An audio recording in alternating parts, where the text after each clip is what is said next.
ஊர் சாக்கடையை சுத்தம் செய்து ஊரையே அழகாக்கும் நபரை சாக்கடை என்றும், அதே சாக்கடையை உருவாக்குபவரை சாமி என்றும் சொல்லும் உலகம்தான் இது. ஒரு சாக்கடையின் கதை. ஒரு அழகிய காலை பொழுதில் ஒரு கிராமத்தில் இருக்கும் அப்பாவும் மகனும் டீக்கடைக்கு வருகிறார்கள். அப்பா ஐயப்பன் கோவிலுக்கு விரதம் இருக்கும் நபர், மகன் பள்ளிக்கு செல்ல இருக்கிறார்.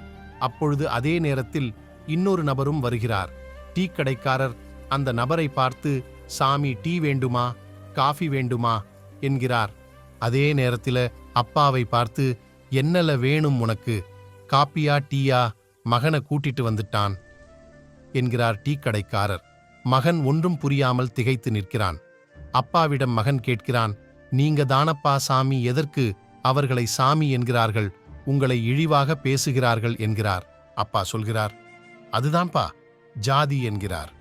மகன், உடனே அவர்கள் உங்களை சாமி என்று கூப்பிட வேண்டும் என்றால் என்ன செய்ய வேண்டும் அப்பா என்கிறான்.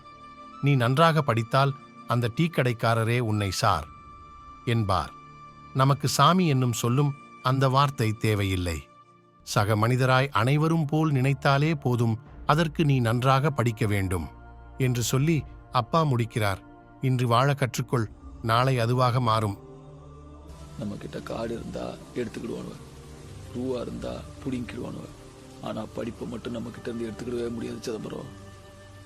நீ அவனோட எதிர்த்து ஜெயிக்கணும்னு நினைச்சீன்னா படி, நல்லா படிச்சு ஒரு அதிகாரத்துல போய் உக்காரு. ஆனா அதிகாரத்துக்கு வந்த அப்புறம் அவனுங்க நமக்கு பண்றத நீ எவனுக்கும் பண்ணாம, பகையை வளர்க்கறத விட அதை கடக்கிறது தான் முக்கியம். ஒரே மண்ணில் பிறக்கிறோம், ஒரே மொழி பேசுதோம், இது ஒண்ணு போததா எல்லாரும் சேர்றதுக்கு. சரிப்பா.